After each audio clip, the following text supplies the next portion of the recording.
నందమూరి తారక రామారావు గారి చేతుల మీదుగా ఆ రోజు ప్రారంభించిన ఈ మహాసభ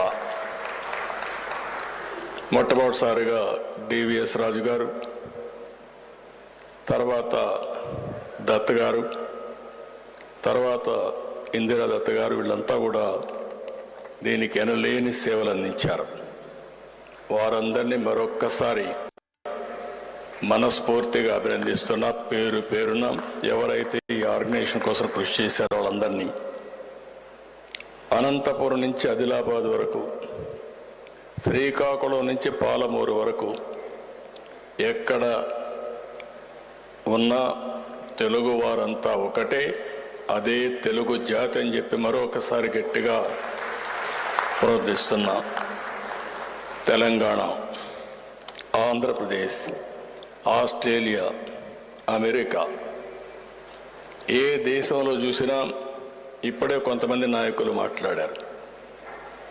ఒకప్పుడు నన్ను అడిగేవాళ్ళు, నేను మొట్టమొదటిసారిగా 96లో ముఖ్యమంత్రి అయినప్పుడు మీరందరూ పెట్టుబడి పెడుతున్నారు, బాగా చదివిస్తున్నారు, వీళ్ళంతా వేరే దేశాలకు వెళ్ళిపోతున్నారు, బ్రెయిన్ డ్రైన్ అవుతా ఉంది, దీనికి మీరేం సమాధానం చెప్తారని అడిగేవాళ్ళు. నేను ఒకటే చెప్పాను, ఇది ప్రారంభం, బ్రెయిన్ డ్రైన్ అవుతుంది, ఆ బ్రెయిన్ డ్రైనే బ్రెయిన్ గెయిన్గా తయారవుతుందని ఆ రోజే చెప్పాను. అదే ఈరోజు జరుగుతూ ఉంది. ఈరోజు మిమ్మల్ని చూస్తే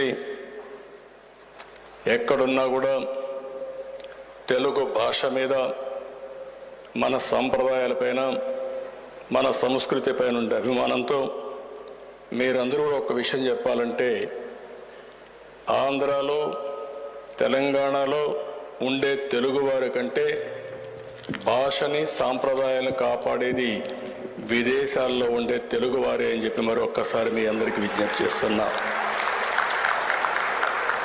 ఇప్పుడే దత్ గారు ఒక మాట చెప్పారు, 96లో కూడా నేను వచ్చాను. ఆ రోజు వచ్చినప్పుడు మీరు చూస్తే ఇక్కడ ఇలాంటి హాలే లేదు. ఈ ప్రాంతం అంతా రాళ్ళు రెప్పలు ఉండేటివి. ఆ రాళ్ళు రెప్పల్లోనే నేను విజువలైజ్ చేశాను, ఇది ఒక సైబరాబాద్ సిటీగానే తయారవుతుంది, ప్రపంచంలోనే ఒక బ్రహ్మాండమైన మేటైన ఐటీ సిటీగా తయారవుతుందని ఊహించి ఆ రోజే ప్రారంభించాం. అప్పుడు కూడా చాలా ఇబ్బందులు ఉండేటివి, ఆర్థిక ఇబ్బందులు. నేను ముఖ్యమంత్రి అయిన కొత్తల్లో అయితే జీతాలు కూడా ఇవ్వలేని పరిస్థితి, 3 నెలలకు ఒకసారి జీతాలు ఇచ్చాను. అక్కడి నుంచి ప్రారంభించాం. ఒక విజన్ 2020 తయారు చేశాం. ఆ 2020 విజన్ ప్రకారం మీరు చూస్తే చాలామంది ఎగతాళి చేశారు. ఈరోజు కూడా మీలో కొంతమంది ముందుకు వచ్చి తెలుగు ఏంజల్స్ అని ఒక నూతనమైనటువంటి ఒక ఆర్గనైజేషన్కి శ్రీకారం చుట్టారు. ఇప్పుడు కూడా కొంతమంది దాన్ని ఎగతాళి చేయొచ్చు, కానీ మనం అందరం కానీ సమిష్టిగా పనిచేస్తే ఏదైనా సాధించగలుగుతామని చెప్పి కూడా నేను మీకు తెలియజేస్తున్నా. ఈరోజు మీరు చూసినప్పుడు పాత రోజులు ఒకసారి జ్ఞాపకం వస్తాయి. ఇప్పుడే కొంతమంది మిత్రులందరూ మాట్లాడారు. అవి చూసినప్పుడు 96లో ప్రారంభించినటువంటి హైదరాబాద్ నగరంలో 2 సిటీస్ ఉంటే, హైదరాబాద్, సికింద్రాబాద్ ఉంటే, సైబరాబాద్ నగరాన్ని నిర్మాణం చేయడమే కాకుండా ప్రపంచంలోనే హైదరాబాద్ నగరం మేటైన నగరంగా తీర్దిద్దామంటే దాంట్లో తెలుగుదేశం పాత్ర ఉందని చెప్పి కూడా నేను మీకు తెలియజేస్తున్నాను. ఎప్పుడు కూడా ఒక దూరదృష్టి ఉండాలి. ఏ పని చేయాలన్నా ఒక నిర్దిష్టమైన ఆలోచన ఉండాలి. భవిష్యత్తులో జరగబోయే విషయాలను కూడా ముందుగానే మనం ఆలోచించుకొని తగిన విధంగా మనం ముందుకు పోగలిగితే ఏదైనా సాధ్యం. ఈరోజు తెలుగు వారికి 2 రాష్ట్రాలు ఉన్నాయి. తెలంగాణ రాష్ట్రాన్ని మీరు చూస్తే ఆ రోజు చేసిన ఫౌండేషన్స్ కానీ, డెవలప్ చేసిన ఎకో సిస్టమ్ చూసిన తర్వాత ఈరోజు దేశంలోనే అత్యధిక పర్ క్యాపిటా ఇన్కమ్ ఉండే రాష్ట్రం తెలంగాణ రాష్ట్రం ఇది 25 సంవత్సరాల్లో సాధ్యమైందని చెప్పి కూడా నేను మీకు తెలియజేస్తున్నా. సీయింగ్ ఈజ్ బిలీఫ్ అంటాం. నాదెళ్ల సత్య ఇక్కడే పబ్లిక్ స్కూల్లో చదివాడు. ఫస్ట్ మైక్రోసాఫ్ట్ సెంటర్ పెడితే, డెవలప్మెంట్ సెంటర్ పెడితే ఇక్కడికి వచ్చి పనిచేశారు. అక్కడి నుంచి ఈరోజు మైక్రోసాఫ్ట్ అధినేతగా తయారయ్యాడంటే అది తెలుగు వారికి ఉండే శక్తి, తెలివితేటలని చెప్పి మరొకసారి తెలియజేస్తున్నా. అందుకని ఈరోజు మనం అందరం చూస్తున్నాం, తెలుగు వారు ఎక్కడ చూసినా రాణిస్తున్నారు. దీంట్లో కూడా మనం ఒక విషయం గుర్తుపెట్టుకోవాల్సిన అవసరం ఉంది. ఏదైతే 96లో నేను ముఖ్యమంత్రి అయ్యాను, అప్పటికే పివి నరసింహారావు గారు మన తెలుగు బిడ్డ ముఖ్యమంత్రి అయ్యి, ప్రధానమంత్రి అయ్యి ఆర్థిక సంస్కరణలకు నాంది పలికారు. ఆ దేశానికి దశ దిశ చూపించిన వ్యక్తి పివి నరసింహారావు గారు. అతను కూడా ఈ తెలుగు బిడ్డ అని చెప్పి కూడా నేను మీకు తెలియజేస్తున్నా. దాన్ని అందిపుచ్చుకొని నేను ఆ రోజు సెకండ్ జనరేషన్ రిఫార్మ్స్కి శ్రీకారం చుట్టాను. ఐటీకి ప్రాధాన్యత ఇచ్చాను. చాలామంది ఎగతాళి చేశారు. ఐటీ తిండి పెడుతుందా అన్నారు. సెల్ ఫోన్లు ప్రమోట్ చేస్తే సెల్ ఫోన్లు ఏమైనా ఉపయోగమా అన్నారు. కానీ ఈరోజు చూస్తే నాలెడ్జ్ ఎకానమీలో తెలుగు జాతి ఫస్ట్ మూవర్ అడ్వాంటేజ్ తీసుకున్నాం. ఆ తర్వాత ఇండియన్స్ అంతా కూడా ముందుకు వచ్చే పరిస్థితికి వచ్చారు. ఇంకొక పక్క మనకు అదృష్టం డెమోగ్రఫిక్ విండ్ ఫాల్ గెయిన్గా వచ్చింది. ఏదైతే యువత వచ్చారో టెక్నాలజీ అందిపుచ్చుకొని ఆంటర్ప్రెన్యూర్స్గా తయారయ్యారు. ఈరోజు వేదికపై నుండే ప్రతి ఒక్కరిని చూస్తే ప్రపంచ దేశాలు ఏ దేశం పోయినా బ్రహ్మాండంగా తెలుగు వారు రాణించే పరిస్థితికి వచ్చారు. నేను అప్పుడప్పుడు చెప్తా ఉంటాను, అతిశయోక్తి కాదు. ప్రపంచంలో అమెరికా లాంటి దేశంలో హైయెస్ట్ పర్ క్యాపిటా ఇన్కమ్ సంపాదించే వ్యక్తులు తెలుగు జాతి సంపాదిస్తూ ఉంది. ఇది గర్వ కారణం.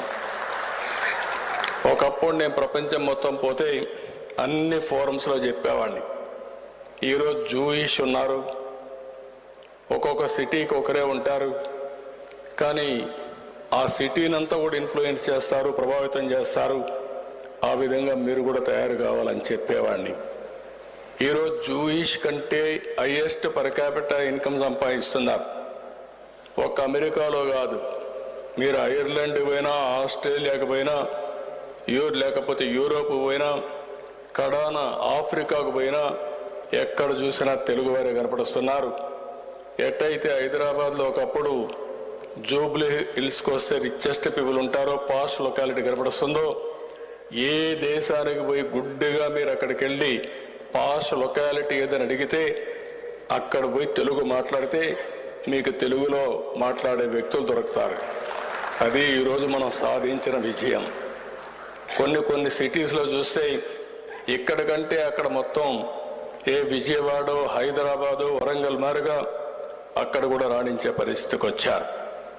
ఒక చిన్న ఉదాహరణ చూస్తే మొన్ననే 23, 24 3,30,000 మంది భారతీయ విద్యార్థులు అమెరికాకి వెళ్ళారు చదువు కోసం. వారిలో 56% తెలుగు వాళ్ళు.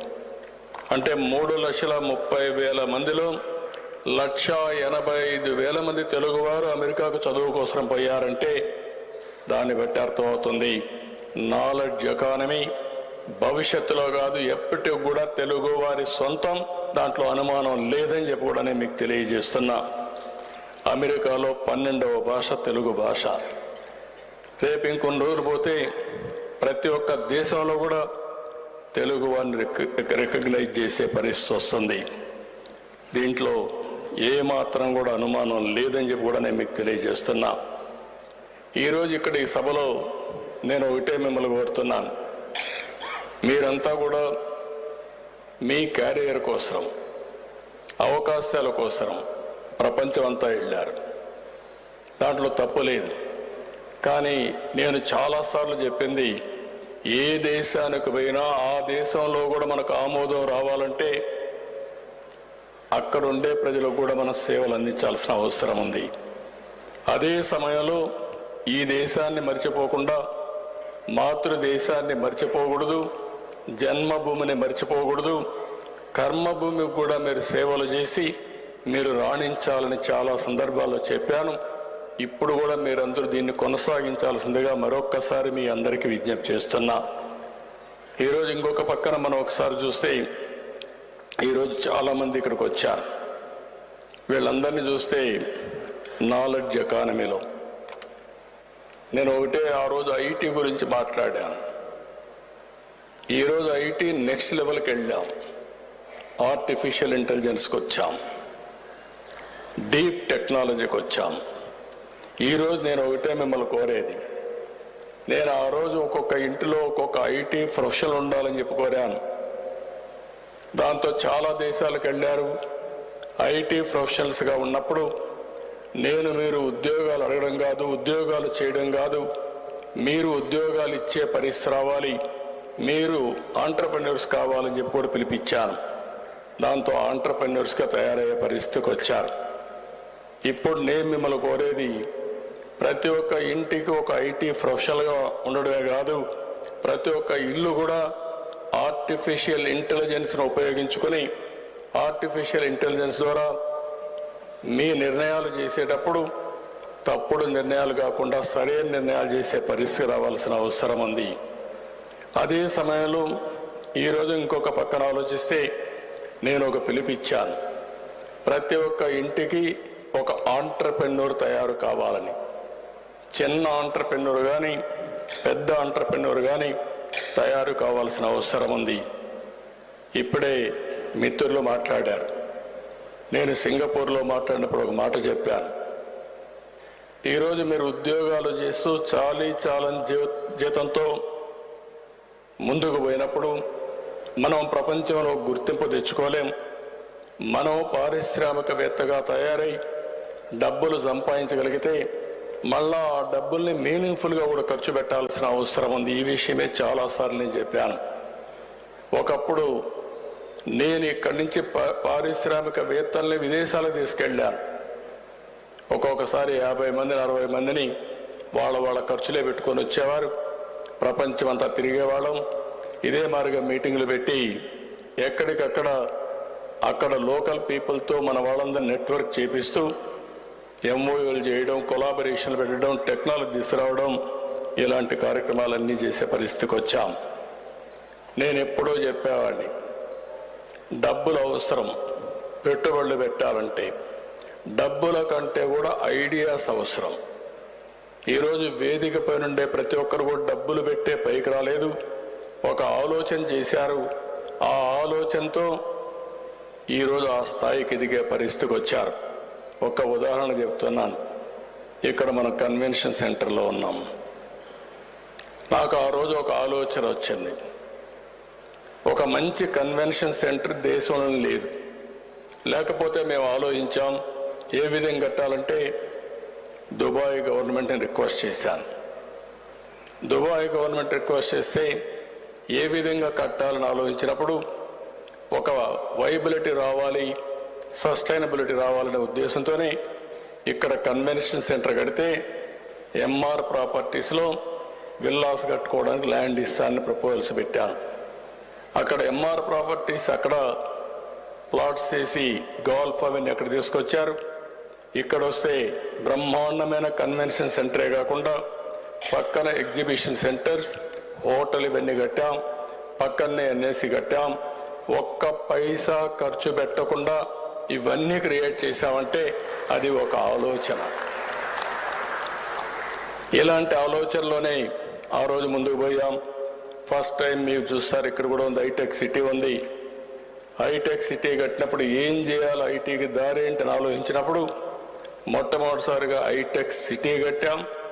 హైటెక్ సిటీ కట్టిన తర్వాత ఏ విధంగా మనుషుల్ని తయారు చేయాలంటే 20-30 ఇంజనీరింగ్ కాలేజీలు ఉంటే 200 ఇంజనీరింగ్ కాలేజీలు 9 సంవత్సరాల్లో ప్రమోట్ చేసే పరిస్థితికి వచ్చాం. ప్రపంచం అంతా తిరిగి మార్కెట్ చేసి కంపెనీస్ తీసుకొచ్చాం. బ్రిక్ బై బ్రిక్ పెంచాం. ఐడియాస్తో మనం ముందుకు పోయామని చెప్పి కూడా నేను మీకు తెలియజేస్తున్నా. ఈరోజు తెలుగు జాతికి ఒకటే విజ్ఞప్తి చేస్తున్నాం. మీరందరూ గుర్తుపెట్టుకోవాల్సిన అవసరం ఉంది. ఇటు తెలంగాణలో ఉన్నాం, ఆంధ్రప్రదేశ్లో ఉన్నాం, ప్రపంచంలో ఎక్కడున్నా ఒకరికొకరు పరస్పరంగా సహకరించుకోవాలి. ఈరోజు తెలుగు ప్రపంచ మహాసభ ఒక ఆర్గనైజేషన్ పెట్టారు. ఎక్కడికక్కడ మీరు తెలుగు సభలుంటే అవన్నీ కూడా అఫిలియేషన్ పెట్టుకొని ముందుకు పోయే పరిస్థితికి వచ్చారు. ఇది ఒక ఉదాత్తమైన ఆలోచన. అయితే ఇక్కడ మనందరం గుర్తుపెట్టుకోవాల్సింది, మనం చేసేటప్పుడు నేను ఇంత మునుపు కూడా ఒకసారి ఆలోచించాను, ప్రపంచంలో ఉండే తెలుగు వారందరి కోసం ఏ దేశాల్లో ఎలాంటి అవకాశాలు ఉన్నాయో అవన్నీ కూడా తయారు చేసి ఒక కన్సల్టెంట్ పెట్టి ఒక విజన్ తయారు చేసి ఆ అవకాశాలు మీకు ఇవ్వాలని ఆ రోజు ముఖ్యమంత్రిగా ఆలోచించాను. కొంతవరకు అయింది. కానీ ఈరోజు మీ అందరికీ ఒకటే విజ్ఞప్తి చేస్తున్నా, 2020 విజన్ మీరు చూశారు. ఈరోజు హైదరాబాద్ నగరాన్ని ఈరోజు 2047 తయారు చేశాం. ప్రధానమంత్రి గారు నరేంద్ర మోడీ గారు 2047కి వికసిత్ భారత్గా ఉండాలని విజన్ 2047 తయారు చేశారు. నాకు ఏమాత్రం అనుమానం లేదు, 2047కి భారతదేశం ప్రపంచంలోనే నెంబర్ 1 కానీ నెంబర్ 2 స్థానంలో ఉంటాం. దీంట్లో ఎవ్వరికి ఎలాంటి అనుమానమే అవసరం లేదు. దానికి కూడా కారణాలు చూస్తే, ఫస్ట్ మూవర్ టెక్నాలజీలో మనం అడ్వాంటేజ్ తీసుకున్నాం. డెమోగ్రఫిక్ డివిడెంట్ ఒక అడ్వాంటేజ్గా వచ్చింది. ఆంటర్ప్రెన్యూర్ స్కిల్స్ మనకు అబ్బాయి. ఈ 3 కూడా డెడ్లీ కాంబినేషన్. ప్రధానమంత్రి గారు 2047 వికసిత భారత్ కోసం చేస్తే, నేను స్వర్ణాంధ్రప్రదేశ్ 2047 తయారు చేశాను. ఇందులో కూడా నేను ఒక 10 ప్రిన్సిపల్స్ పెట్టాను. మీరందరూ రిక్వెస్ట్ చేస్తున్నా, ఈరోజు మీరు కూడా అందరం కలిసి చేయాల్సిన అవసరం ఉంది. మీరు ఎక్కడున్నా, ఈరోజు ఇంత మునిపే నేను ఒక మాట చెప్పాను, ఒకప్పుడు అమెరికాలో ఉంటే ఇండియాలో మనం మాట్లాడాలంటే అవకాశాలు ఉండేటివి కాదు. ఈరోజు ప్రపంచం అంతా కూడా గ్లోబల్ విలేజ్గా తయారైంది. నేను అందుకే పిలిపించాను, think globally, act globally, location is not the constraint. ఎక్కడున్నా మీకు తెలివితేటలుంటే అక్కడి నుంచే కంపెనీ స్టార్ట్ చేయొచ్చు, ప్రపంచాన్ని శాసించే శక్తి ఉంటుందని చెప్పి ఎప్పుడో చెప్పాను. ఇప్పుడు ఇక్కడే ర్యాపిడో ఉన్నాడు. ఒక ఆలోచన, ఒక చిన్న ఆలోచన ఈరోజు కోటీశ్వరుడు అయ్యాడు. అంటే మోటార్ బైకులన్నీ కూడా 2 వీలర్స్ అన్నీ యాప్లో తీసుకొచ్చి సర్వీస్ ప్రొవైడ్ చేశాడు, లీడర్షిప్ ప్రొవైడ్ చేస్తున్నాడు. బ్రహ్మాండంగా ముందుకు పోయే పరిస్థితికి వచ్చారు. ఇప్పుడే ఒక అమ్మాయి, సుందరని అమ్మాయి అయితే work from home, work stations, co working space. It is ఒక ఆలోచన తీసుకొని ఇప్పుడు 35,000 మందికి ఉద్యోగాలు ప్రొవైడ్ చేయగలిగింది. నేను మొన్న చెప్పాను, నువ్వు ఆంధ్రప్రదేశ్కి రావాల్సిన అవసరం ఉంది, జన్మభూమి రుణం తీర్చుకోవాల్సిన అవసరం ఉంది, మీరు అక్కడ పుట్టారు, అక్కడ కూడా చేయాలని ఒక 5,000 మందికి ఉద్యోగాలు ఇచ్చేదానికి సిద్ధపడతా ఉంది కో వర్కింగ్ స్పేస్లో. అంటే ఈరోజు మనకు ఒక విషయం మీరు గుర్తుపెట్టుకోవాల్సిన అవసరం ఉంది, వర్చువల్ ఫిజికల్ వర్కింగ్ అనేది రియాలిటీ. ఫ్లెక్సిబుల్ వర్కింగ్ వచ్చేసింది. మీకు ఇష్టం వచ్చినప్పుడు మీరు పని చేయొచ్చు, నాకు అవసరమైతే నేను పని తీసుకుంటా. ఇంకొక పక్క ఫిజికల్గా చేయాలంటే ఒకప్పుడు రోజంతా పని చేసేవాళ్ళం, ఇప్పుడు అవర్లీ బేసిస్ వచ్చింది.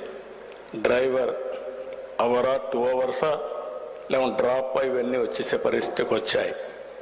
ఇంకొక పక్క ఎలక్ట్రీషియన్ కానీ, ఫిట్టర్ కానీ, బ్లూ కాలర్డ్ ఎంప్లాయీస్ అంతా కూడా యాప్ చూసుకొని ఎవరికి అవసరమైతే పనిచేసే పరిస్థితికి వచ్చేసారు. ఇలాంటి వినూత్నమైన ఆలోచనలు వచ్చాయి. ఇంకా టెక్నాలజీలో ఇంకా అనేకమైన ఆలోచనలు వచ్చే పరిస్థితికి వస్తాయి. అందుకే నేను ఈ మహాసభ ద్వారా మిమ్మల్ని ఒకటి రిక్వెస్ట్ చేస్తున్నా, మనం నెంబర్ 1 అవుతాం, కోట్ల రూపాయలు సంపాదిస్తాం. కొంతమంది అయితే బిలియనర్ అంటే ఈజీగా చెప్పేస్తున్నారు. కొన్ని రోజులు పోయిన తర్వాత చాలామంది మాట్లాడితే ఏం చేస్తున్నామంటే అమెరికాకు పోయాను, కంపెనీలు పెట్టాను, చైన్ ఆఫ్ కంపెనీస్ పెట్టాను, ఈరోజు నెట్వర్క్ ఎంత ఉందంటే 2 బిలియన్ 3 బిలియన్ 5 బిలియన్ మాట్లాడే పరిస్థితికి వచ్చారు. అది గర్వకారణం. కానీ నేను ఒక పిలిపిస్తున్నాను, సమాజంలో భారతదేశంలో కానీ ఆంధ్రప్రదేశ్లో కానీ జీరో పావర్టీ మన లక్ష్యం కావాలి. మనకందరికీ సమాజం ఈ స్థాయి ఇచ్చింది. నేను రాజకీయాల్లో రావచ్చు, మీరు ఇండస్ట్రీలో ఉండొచ్చు, ఇంకొకరు ఒక అకాడమిషియన్గా ఉండొచ్చు, లేకుంటే ఎల్లా కృష్ణ గారికి కలిసి వచ్చి ప్రపంచానికి కోవిడ్ వ్యాక్సిన్ తయారు చేశాడు. అంటే దిస్ ఇస్ వన్ ఎగ్జాంపుల్. ఆ రోజు నేను బయోటెక్నాలజీ గురించి మాట్లాడితే నాకు ఒక ఎల్లా కృష్ణనే కనపడేవాడు. అప్పట్లో కంపెనీలు ఉండేటివి కాదు, 2-3 కంపెనీలే ఉండేటివి. అలాంటిది ఆ రోజుట్లో నేను బయోటెక్నాలజీ ఆలోచించి జనామ్ వ్యాలీ ప్రారంభిస్తే అందులో కంపెనీ పెట్టి ఈరోజు ప్రపంచానికి మన ప్రధానమంత్రి నరేంద్ర మోడీ గారు 90 దేశాలకు కోవిడ్ వ్యాక్సిన్ ఇచ్చాడంటే అది హైదరాబాద్లో తయారు చేసిన వ్యాక్సిన్. అది తయారు చేసిన తెలుగువాడు కావడం, తెలుగు బిడ్డ కావడం, హైదరాబాద్ నుంచి తయారు కావడం మనందరి అదృష్టం అని చెప్పి కూడా నేను మీకు తెలియజేస్తున్నా. అందుకే ఈ జీరో పావర్టీ మీద శ్రద్ధ పెట్టాలి. నేను ఒకప్పుడు P3 పబ్లిక్ ప్రైవేట్ పార్ట్నర్షిప్, ఈరోజు ఏ కాలేజీ పెట్టినా PPP, లేకపోతే ఈరోజు ఒక రోడ్ వేసినా, లేకపోతే ఒక టెలికాం వచ్చినా, ఇవన్నీ కూడా ఒక ఎయిర్పోర్ట్ వచ్చినా, ఒక పోర్ట్ వచ్చినా, ఇన్ఫ్రాస్ట్రక్చర్ మొత్తం పబ్లిక్ ప్రైవేట్ పార్ట్నర్షిప్లో వచ్చాయి. కానీ దీంట్లో కొంతమంది కోట్ల రూపాయలు సంపాదించారు, ధనవంతులయ్యారు. కానీ రిలేటివ్గా పేదవాడుగానే మిగిలిపోతున్నాడు. అందుకే మనందరం ఆలోచించాల్సిన అవసరం ఉంది. జీరో పావర్టీ ఉండాలంటే పబ్లిక్ ప్రైవేట్ పీపుల్ పార్ట్నర్షిప్ అవసరం. మీరున్నారు, మీరందరూ గుర్తుపెట్టుకోవాల్సింది, ఒక వ్యక్తి మీకు నచ్చిన వ్యక్తుల్ని ఒక 5 కుటుంబాలను 10 కుటుంబాలను తీసుకొని వాళ్ళని మీతో సమానంగా కాకపోయినా మీ వెనకను నడిపించగలిగితే అదే నిజమైన సమాజం, అదే నిజమైన సేవ అని చెప్పి కూడా నేను మీకు తెలియజేస్తున్నా. అందుకే నేను ఒక పిలిపిచ్చాను. Top 10% of people, high net టాప్ 10 ఎవరైతే ఉన్నారో వాళ్ళంతా బాటమ్ 10 or 20%ని అడాప్ట్ చేసుకోవాలి, మెంటరింగ్ చేయాలి. ఇప్పుడే ఇక్కడ మాట్లాడినప్పుడు మన వాళ్ళు మాట్లాడారు తెలుగు ఏంజల్స్ కింద. తెలుగు ఏంజల్స్లో ఫండ్స్ మొబిలైజ్ చేస్తాం, వెంచర్ క్యాపిటల్ మొబిలైజ్ చేస్తాం, మెంటరింగ్ చేస్తాం. ఎవరైతే ఉత్సాహంగా ముందుకొచ్చే పారిశ్రామికవేత్తలకి చేయూతనిస్తామని మాట్లాడారు. అదేవిధంగా ఎవరైతే పేదవాళ్ళు ఉన్నారో అలాంటి వారికి చేయూతనిచ్చి వాళ్ళ పైకి తీసుకురాగలిగితే భారతదేశం అంత గొప్ప దేశం ప్రపంచంలో ఎక్కడా ఉండదని చెప్పి కూడా నేను మీకు తెలియజేస్తున్నా.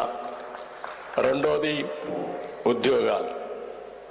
ప్రతి ఒక్కరూ గుర్తుపెట్టుకోవాల్సిన అవసరం ఉంది. ఎక్కడున్నా మీరు రండి, మీరు కంపెనీలు పెట్టండి, మేము మీకు సహకరిస్తాం, ఉపాధి కల్పించండి, టెక్నాలజీ నాలెడ్జ్ని తీసుకొచ్చి మనం ముందుకు పోవాల్సిన అవసరం ఉంది. మూడోది పాపులేషన్ మేనేజ్మెంట్. నేను కొత్తగా మాట్లాడుతున్నాను. ఎందుకు ఈ విషయం మాట్లాడుతున్నానంటే ఈరోజు దక్షిణ భారతదేశం మొత్తం జనాభా తగ్గిపోతూ ఉంది. ఈరోజు ఆంధ్రప్రదేశ్ జనాభా 1.5% గ్రోత్ రేట్, దక్షిణ కొరియా 0.7%. ఇప్పటికే జపాన్ కానీ, చైనా కానీ, యూరోప్ కానీ అన్ని అగ్రదేశాలు కూడా జనాభా తగ్గిపోయి ఏజింగ్ ప్రాబ్లంతో సతమతం అవుతున్నారు. ఈరోజు జపాన్ లాంటి దేశం ఇండియా నుంచి మనుషులు పంపించమని కోరే పరిస్థితికి వచ్చారు. జర్మనీ లాంటి దేశం ఇండియన్స్ కోసం చూసే పరిస్థితికి వచ్చారు. ఇది చూసినప్పుడు ఈ అడ్వాంటేజ్ మనకు 2047 వరకు ఉంటుంది. 2047 తర్వాత మన దేశం కూడా ఓల్డ్ ఏజ్ ప్రాబ్లం వస్తుంది, ఏజింగ్ ప్రాబ్లం వస్తుంది. అయితే 2047 కాదు, 100 సంవత్సరాలు ప్రపంచానికి సేవలు అందించాలంటే మనం జనాభా విషయంలో జాగ్రత్త పడగలిగితే ప్రపంచాన్ని పరిపాలించే శక్తి ఒక్క భారతదేశానికే ఉంటుందని చెప్పి కూడా నేను మీకు తెలియజేస్తున్నా. ఇది అతిశయోక్తి కాదు. ఇది ఇప్పుడు చేయలేకపోతే ఎప్పుడు చేయలేం. అందుకనే చదువుకి, సంపదకి, జనాభాకి కాన్ఫ్లిక్ట్ ఉంటుంది. నేను చాలాసార్లు ఐటీ ఉద్యోగాలు మన పిల్లలకు రావాలని చెప్పి నేను చాలా ఆశపడ్డాను. అందరికీ ఉద్యోగాలు వచ్చిన తర్వాత వాళ్ళలో ఒక ఆలోచన వచ్చింది, భార్య భర్త IT professionals, double income, no kids, let us enjoy. కొత్త థియరీ ప్రమోట్ చేశారు. దీంతో ఏమవుతుందో మనం గుర్తుపెట్టుకోవాల్సిన అవసరం. అందరూ అదే విధంగా ఆలోచిస్తే ఇంకా మనం కూడా పుట్టేవాళ్ళం కాదు. ఇప్పుడు అందరూ మాట్లాడుతున్నారు ప్రపంచం మొత్తం. పుతిన్ అయితే ఒక సెక్స్ డిపార్ట్మెంటే పెట్టాడు రష్యాలో. ఇప్పుడు జపాన్ లాంటి దేశాల్లో వారానికి 3 రోజులు 4 రోజులు వర్కింగ్ డేస్ పెట్టే పరిస్థితికి వచ్చారు. ఇవి మనం ముందుగానే జాగ్రత్త పడగలిగితే ఈ దేశానికి తిరుగుండదు. 2047 కాదు, ఆ తర్వాత కూడా ప్రపంచానికి సేవలు అందించే పరిస్థితికి వస్తాం. ఇంకో పక్క వాటర్ సెక్యూరిటీ గురించి మాట్లాడాను. అందుకే నదుల అనుసంధానానికి ముందుకు పోతున్నాం. గోదావరి, కృష్ణ ముందుగానే అనుసంధానం చేశాం. ఇప్పుడు గోదావరి నుంచి వంశధార, పెన్నాగూడ నదులను అనుసంధానం చేసి వాటర్ సెక్యూరిటీ ఇవ్వాలని చెప్పి ఆలోచిస్తున్నాం. ఇంకో పక్కన రైతు, వ్యవసాయం, టెక్నాలజీ తీసుకొచ్చి రైతును ఆర్థికంగా వెసులుబాటు కల్పించవలసిన బాధ్యత మనందరి పైన ఉంది. అందుకే నేను ఎక్కువగా రైతు పైన శ్రద్ధ పెడుతున్నా. ఆదాయాన్ని పెంచుతూ ఖర్చులు తగ్గించడానికి ఏం చేయాల్సిన అవసరం ఉంది. మీకు కూడా చాలా ఆలోచనలు ఉంటాయి. ఆ ఆలోచనలను తీసుకొని మీరు కూడా రైతును ఆదుకునే కార్యక్రమానికి ముందుకు రావాల్సిన అవసరం ఉంది. ఇంకొక పక్క ఇన్ఫ్రాస్ట్రక్చర్, అవి రోడ్స్ కావచ్చు, ఎయిర్పోర్ట్లు కావచ్చు, లేకపోతే పోర్ట్లు కావచ్చు. ఇవన్నీ మనం చూస్తే ప్రపంచంలో 8% లాజిస్టిక్స్ కాస్ట్ ఉంటే మన దగ్గర 14% ఉంది. దాన్ని గణనీయంగా తగ్గించాలనుకుంటున్నాం. ఇంకొక పక్క పవర్. ఈరోజు ఇక్కడే మీరందరూ గుర్తుపెట్టుకోవాల్సిన అవసరం ఉంది. వినూత్నమైనటువంటి ఆలోచనలు వచ్చాయి. ఎవరు ఊహించిన విధంగా ఈరోజు ఇంటి పైన రూఫ్ టాప్ పవర్ జనరేషన్ చేసుకునే పరిస్థితికి వచ్చాం. పొలంలో సోలార్ ప్యానల్స్ పెట్టి ఏదైతే అగ్రికల్చర్ ఆపరేషన్లు చేసుకునే పరిస్థితికి వచ్చాం. అంటే democratisation of power generation is a reality now. మీరు పవర్ జనరేట్ చేసుకొని మీరు కన్జ్యూమ్ చేయొచ్చు, అవసరమైతే గ్రిడ్కి ఇవ్వచ్చు, లేకపోతే మీరే బ్యాటరీ పెట్టుకొని దాన్ని కూడా పొదుపు చేసుకునే పరిస్థితి వస్తుంది.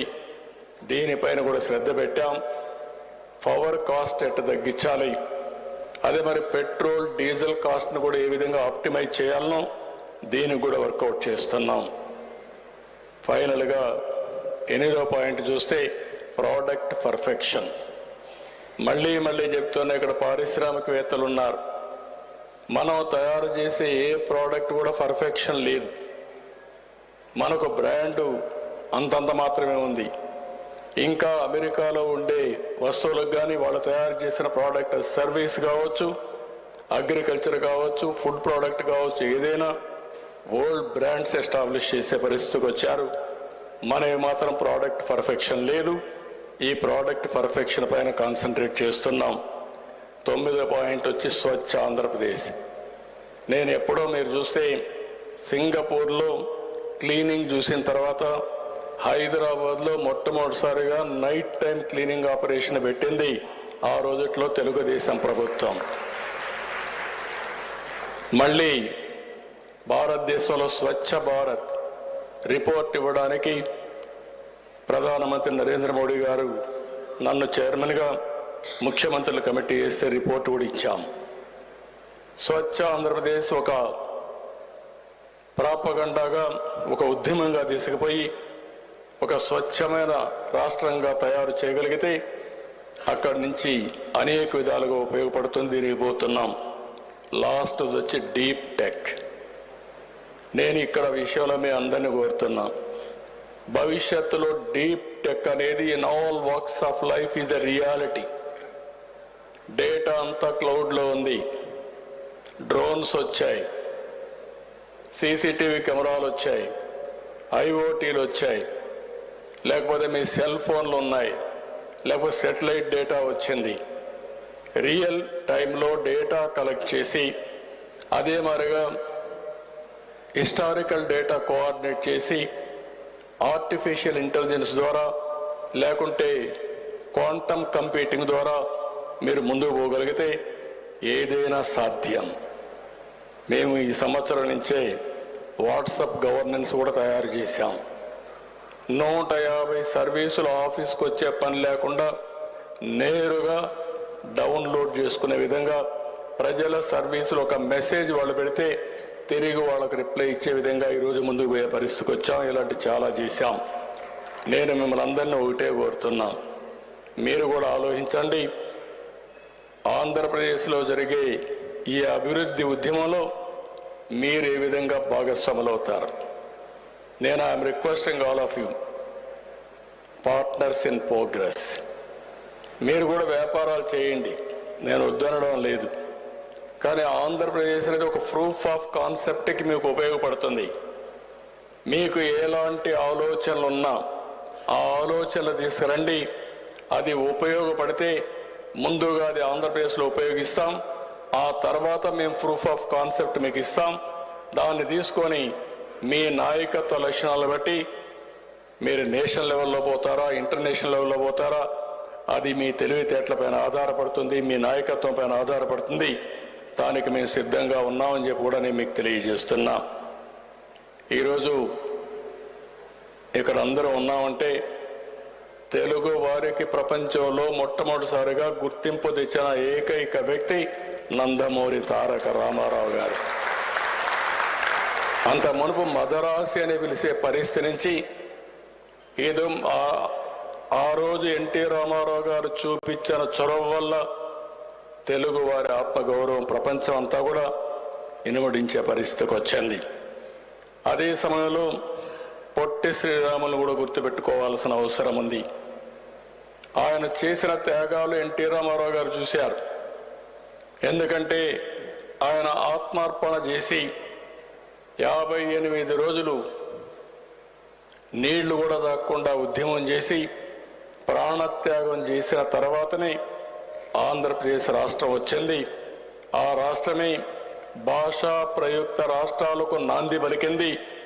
అలాంటి వ్యక్తిని కూడా ఇలాంటి మహాసభల్లో గుర్తుపెట్టుకోవాలని చెప్పి మీ అందరినీ కోరుకుంటున్నా.